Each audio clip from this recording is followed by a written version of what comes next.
समय पहले की बात है। एक छोटा सा गांव था उदयपुर, जहां के लोग बहुत ही सीधे सादे थे। सभी लोग अपना जीवन गरीबी में बिता रहे थे। उसी गांव के तलहट्टी पर एक झोपड़ी था, जिसमें राघव अपनी पत्नी और एक 9 साल की बेटी गुड़िया के साथ रहता था। हम क्या करें राधा, कहीं भी काम मांगने जाते तो सभी लोग मना कर देते। अब मैं उन्हें कैसे समझाऊं कि हमारे घर में एक छोटी सी गुड़िया है।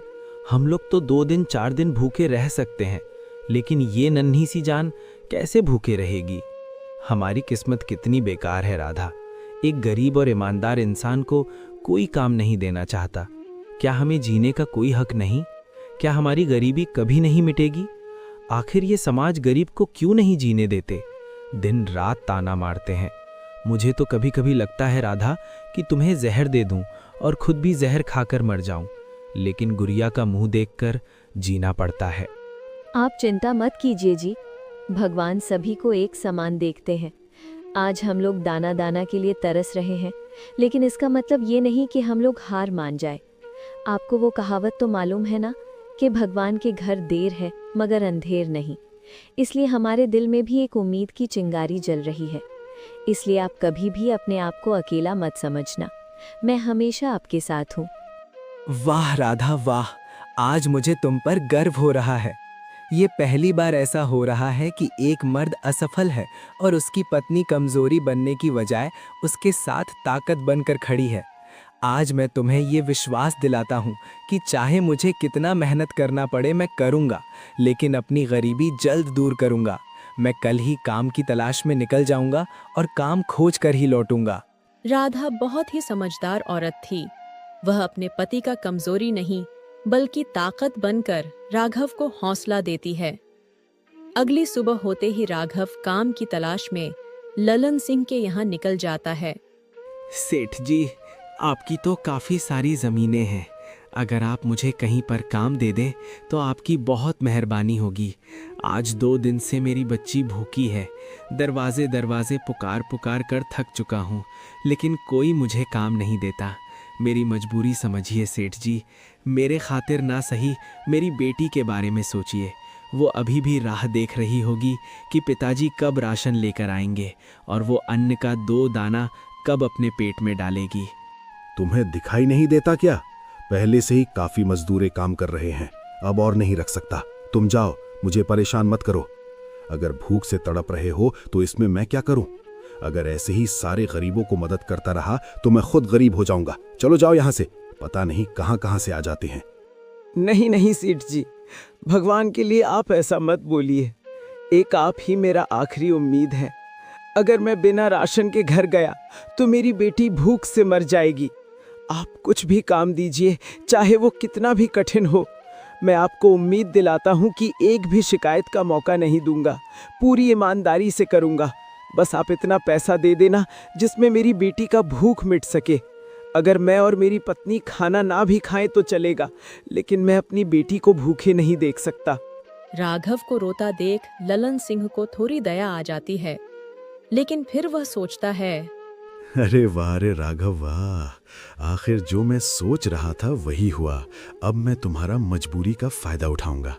क्यों ना राघव को वो काम दे देते हैं जो काम के लिए संतोष 2000 रुपए मांग रहा था। अगर वो काम राघव को दे दिया तो ये अपनी बेटी के लिए कम पैसों में ही कर देगा। इससे हमारा काफी फायदा होगा। हाँ, ये सही रहेगा। ठीक है राघव, अगर तुम इतना जिद कर रहे हो तो एक काम दे देता हूँ। मेरे घर के सामने पूरे माल से भरे एक ट्रैक्टर खड़ी है। अगर तुम उसे मेरे गोदाम तक पहुंचा देते हो तो मैं तुम्हें एक टाइम का खाना दे सकता हूं, जिससे तुम अपनी बेटी का पेट भर सकते हो। देखो राघव, मजबूरी मेरा नहीं तुम्हारा है। अगर तुम्हें यह सौदा मंजूर ना हो तो यहां से सीधा रास्ता तुम्हारे घर जाता है, इसे पकड़कर जा सकते हो। सेठ बहुत ही कंजूस और निर्दयी इंसान था। वह मौके का फायदा अच्छे से उठाना जानता था। अब राघव के पास दूसरा और कोई चारा नहीं था। एक तरफ गुड़िया भूख से तड़प रही थी तो दूसरे तरफ राघव के सामने बोरी की ढेर पड़ी थी। अगर राघव इस काम को कर लेता है तो शायद गुड़िया का भूख मिट सकता है। हे भगवान, ये आपकी कैसी लीला है। सिर्फ एक टाइम का खाना के लिए इतना कठिन काम। वाह, गरीब का फायदा उठाना सीखें तो लल्लन सिंह के जैसा। आप मेरी मदद करना भगवान। मैं भूखे इतना कठिन काम करने जा रहा हूँ, बस आप मुझे हौसला देना, क्योंकि इस काम को करने से ही मेरी गुड़िया को पेट भर भोजन मिल सकता है। जय श्री राम। राघव भगवान का नाम लेता है और चावल की बोरी अपने कंधे पर उठाकर गोदाम में रखने निकल जाता है। भूखे पेट काम करना उसके लिए बहुत ही कठिन था, लेकिन फिर भी अपने गुड़िया के लिए कठिन से कठिन काम भी उसके लिए आसान हो जाता है। हे भगवान, ये बोरी तो खत्म ही नहीं हो रही है। लग रहा है घटने की जगह और बढ़ता ही जा रहा है। अब मैं क्या करूं? अगर समय पर सारा माल गोदाम तक नहीं पहुंचाया तो सेठ गुस्सा हो जाएंगे और जो एक टाइम खाना देने का वादा किए वो पूरा भी नहीं करेंगे। नहीं, मुझे कुछ भी करके समय पर सारा माल पहुंचाना पड़ेगा, वरना मेरी बेटी भूखी रह जाएगी। राघव लगातार काम कर रहा था, लेकिन चावल की बोरी घट नहीं रही थी। बेचारा खाना न मिलने के डर से जल्दी जल्दी बोरी गोदाम तक पहुंचाने लगता है। शाम हो जाती है और राघव पूरा थक जाता है, क्योंकि कल से वो भी भूखा था। अब एक कदम भी चलना उसके लिए मुश्किल था। अरे बाप रे, मेरी कमर। हे भगवान, मेरी तो जान निकल गई। अब मुझसे उठा नहीं जा रहा। भूखे पेट काम करना बहुत कठिन है। अब मैं क्या करूं? अभी भी 4 बोरी पहुंचाना बाकी है और मैं जानता हूं सेठ कभी भी आधे अधूरे काम का इनाम नहीं देगा, लेकिन मैं क्या करूं? मेरा शरीर मेरा साथ नहीं दे रहा। राघव हार चुका था। भूखे रहने के कारण उसका शरीर कमजोर हो चुका था। समय ढल रहा था। घर में पत्नी और बेटी आस लगाकर बैठे थे कि अब राघव उनके लिए खाना लाएगा। अब देखना है क्या राघव इस काम को पूरा कर पाता है या नहीं। नहीं राघव, तुम हार नहीं मान सकते। अगर ये 4 बोरी इसकी मंजिल तक नहीं पहुंचाए तो तुम्हारी बेटी भूखी रह जाएगी। उठो राघव, तुम्हें अपनी गुड़िया की कसम, उठो और मेहनत करो, क्योंकि एक गरीब को बिना मेहनत के कुछ नहीं मिलता। कुछ पाने के लिए कुछ खोना पड़ता है। समझ लो ये कष्ट तुम्हारी बेटी के लिए है। राघव उठता है और मंजिल तक उसका आखिर में पहुंचाता है। कुछ ही घंटे में सारा माल गोदाम तक पहुंचा देता है। राघव खुश था, क्योंकि अब वो घर बेफिक्र होकर जा सकता है। तभी वहां सेठ आ जाते हैं और ट्रैक्टर खाली देखकर राघव से कहते हैं, अरे वाह राघव, तुमने तो सच में कमाल कर दिया। मैं तो सोचा कि तुम अपने घर चले गए होगे, लेकिन तुम्हारी बेटी की भूख ने आज इतनी बड़ी काम को अंजाम दिलाई। तुम्हारी मेहनत से मैं काफी खुश हूँ। रुको, मैं अभी अपने घर से खाना लाता हूँ। लल्लन सिंह खुश था, क्योंकि उसका काम बस कुछ खाना में ही हो गया था। जो काम 2000 रुपए का था, उसे मजबूरी का नाम देकर कराया गया। ये लो राघव, तुम्हारा मेहनत का फल। और हाँ, इसमें सिर्फ तुम्हारी बेटी ही नहीं खाएगी, बल्कि तुम्हारे सारे परिवार मिल बांटकर खाएंगे, क्योंकि मैंने तुम्हारा मेहनत देखकर सभी के लिए खाना दिया है। जाओ राघव, तुम्हारी बेटी भूखी होगी, उसे जल्दी से खाना खिलाओ। राघव सेठ का शुक्रिया अदा करता है और घर की ओर भाग पड़ता है। घर पहुंचते ही देखता है तो गुड़िया और उसकी पत्नी उसका इंतजार कर रहे होते हैं। अरे माँ, देखो पिताजी आ गए। पिताजी, अब कितना देर लगा दिए पता है? माँ कितना परेशान हो रही थी। और पिताजी, इस थैले में क्या है? लगता है खाने का खुशबू आ रहा है। लाओ ना पिताजी, मुझे काफी जोर की भूख लगी है। कल से अन्न का एक दाना नहीं खाई हूँ। तुम चिंता मत करो गुड़िया, अब मैं तो खाना लेकर आ गया ना। आओ राधा, हम लोग साथ बैठकर खाते हैं। पता नहीं आगे कब ऐसे खाने को मिले। आप ऐसा क्यों बोल रहे हैं? भगवान चाहे तो कल का खाना भी जरूर मिल जाएगा। आप बस धैर्य रखें। उनकी अदालत में देर जरूर होती है, लेकिन अंधेर कभी नहीं। राघव खुश जरूर था, लेकिन कल को लेकर उसके चेहरे पर एक अलग सी डर दिखाई दे रही थी। सभी लोग साथ बैठकर खाना खाने लगते हैं। आखिर इतनी मेहनत करने के बाद इनको 2 निवाला खाने को मिल ही गया।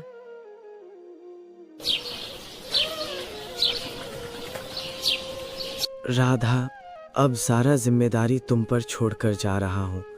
अभी गुड़िया सोई है, जब उठेगी तो खाना मांगेगी। तुम उसे कुछ भी बहाना बनाकर चुप करा देना। मैं काम की तलाश में जा रहा हूँ। मुझे आने में शाम हो सकती है, तो तुम मेरा राह मत ताकना। अगर रात होने को आए तो तुम सो जाना। मैं कुछ भी करके कोई काम देखकर ही आऊँगा। राघव अपनी पत्नी को एक झूठा दिलासा देता है और काम की तलाश में निकल जाता है। वह रास्ते में सोच ही रहा था कि आज कहाँ काम ढूंढने जाए, तभी रास्ते पर उसे एक पोटली दिखाई देती है। राघव इधर उधर नजर डालता है तो उसे कोई नहीं दिखाई देता है। हे भगवान, ये पोटली किसकी है? यहाँ आसपास कोई दिखाई भी नहीं दे रहा। जिसका भी गिरा होगा कितना परेशान हो रहा होगा। एक काम करता हूँ, थोड़ी देर इंतजार करके देखता हूँ। शायद वो इंसान इसे खोजता हुआ यहाँ जरूर आएगा। अगर मैं यहाँ से चला जाऊं तो कोई और आकर इसे ले जाएगा, फिर वो भला इंसान बहुत परेशान होगा। नहीं, मैं यहीं थोड़ी देर इंतजार करता हूँ। राघव वहीं उस पोटली का रखवाली करने लगता है। राघव को काम ढूंढने भी जाना था, लेकिन वो एक गजब समस्या में फंस चुका था। शाम हो जाती है, लेकिन उस पोटली को लेने कोई नहीं आता है। आखिर राघव थक हार कर एक फैसला करता है। ये क्या शाम हो गई, मगर कोई इसे लेने क्यों नहीं आया? हे भगवान, अब मैं क्या करूं? जिसका भी ये पोटली गिरा है वो कितना परेशान हो रहा होगा। आप तो भगवान हैं, उनको ये दिलासा दो भगवान कि उनका सामान मेरे पास सुरक्षित है। उनको परेशान होने की कोई ज़रूरत नहीं।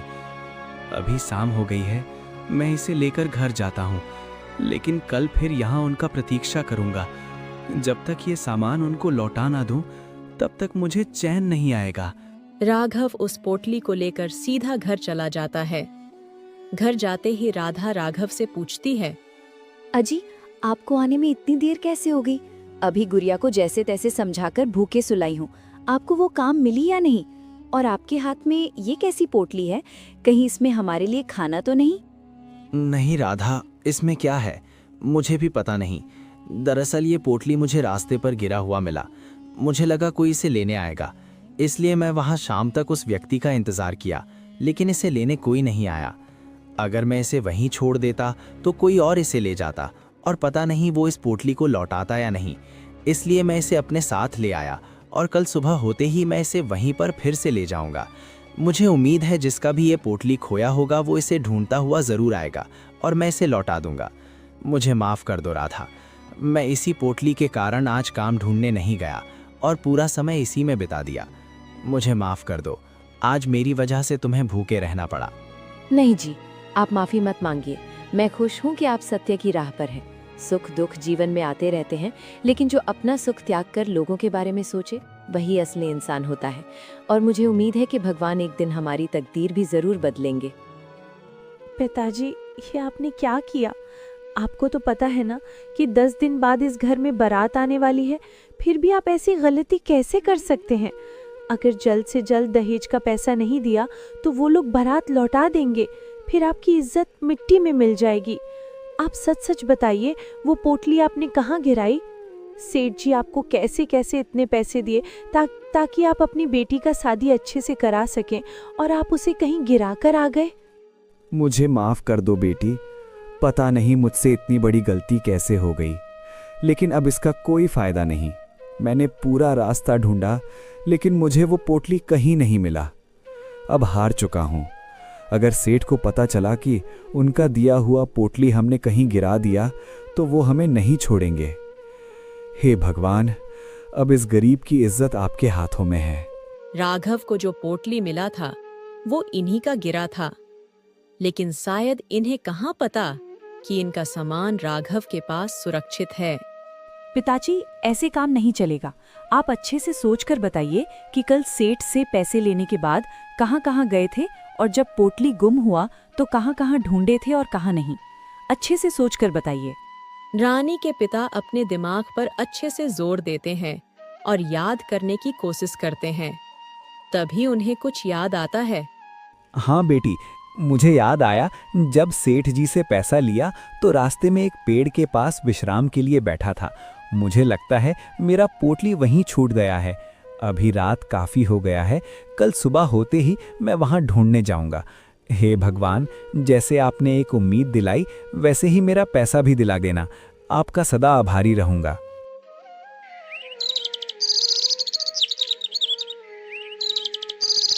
अगली सुबह होते ही रानी के पिता उसी जगह अपनी पोटली ढूंढने लगते हैं जहां कल राघव को मिला था। थोड़ी ही देर में वहां राघव भी पहुंच जाता है और एक बूढ़े बाबा को कुछ ढूंढता हुआ देख पास जाकर बोलता है, अरे बाबा, आप यहाँ क्या ढूंढ रहे हैं? मैं आपको कब से देख रहा हूँ। काफी परेशान लग रहे हैं। क्या बात है बाबा? क्या बताऊं बेटा, कल सेठ जी से पैसे उधार लेकर इसी रास्ते से जा रहा था, लेकिन पता नहीं मेरा पोटली यहीं कहीं खो गया है। अब मैं क्या करूं? 10 दिन बाद मेरी बेटी की शादी है।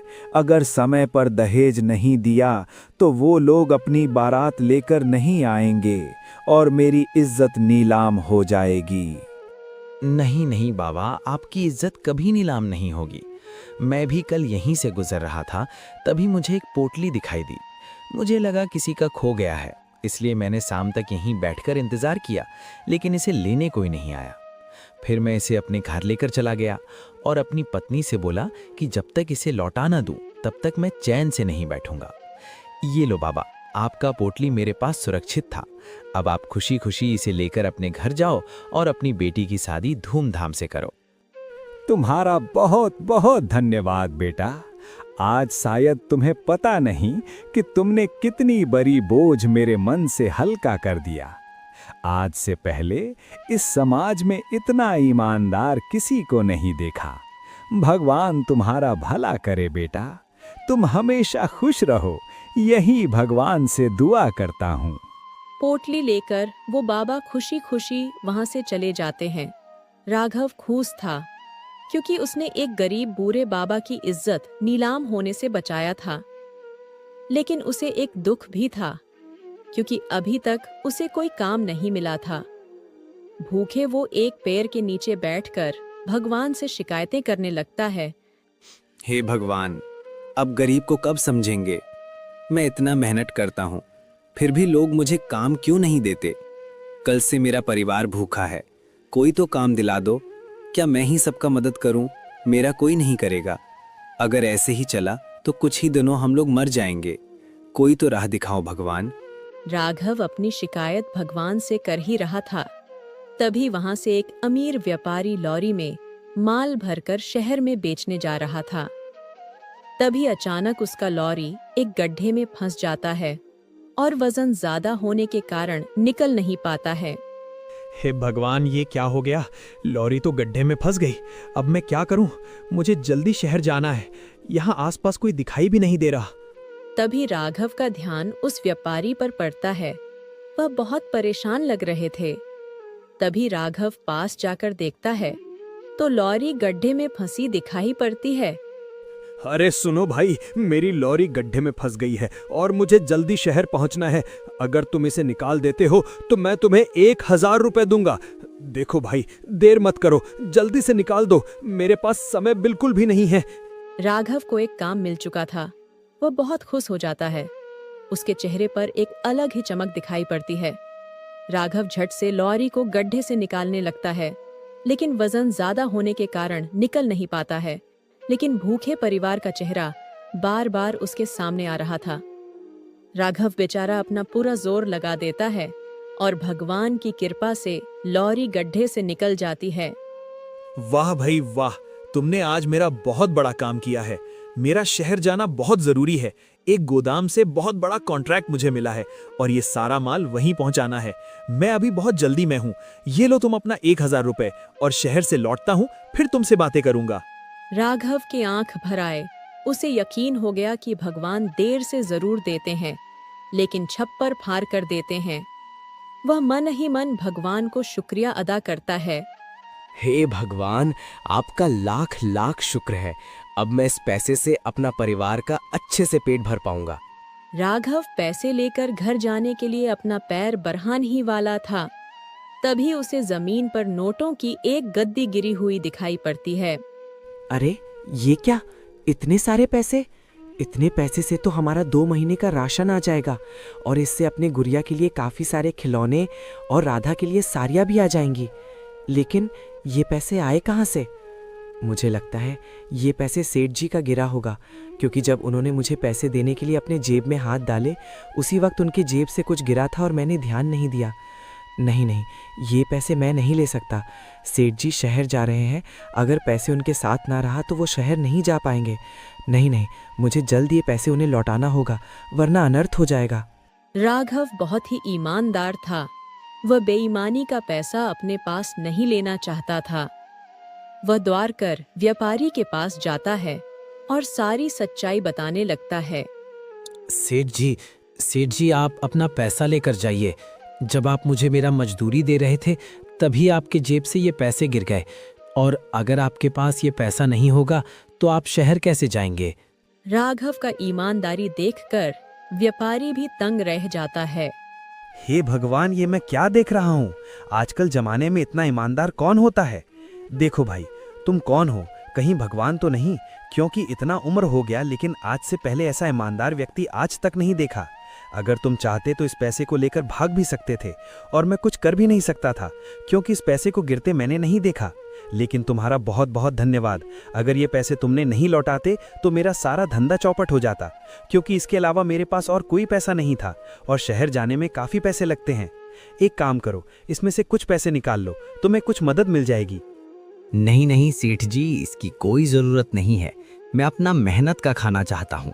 बेईमानी का पैसा मुझे नहीं चाहिए, और ऐसे भी आपने मुझे काम दिया, मैं उसी में खुश हूँ। आप बेहिचक शहर जाइए, वहाँ मालिक आपका इंतज़ार कर रहे होंगे। ठीक है राघव, तुम इस पैसे को नहीं लेना चाहते तो कोई बात नहीं, लेकिन इस गांव में मेरा एक 10 कट्ठे का ज़मीन है। अगर तुम उसमें खेती करके अपना परिवार चलाना चाहो तो चला सकते हो। मैं शहर से लौटता हूँ, फिर बातें करूँगा। तब तक तुम खेती कर सकते हो।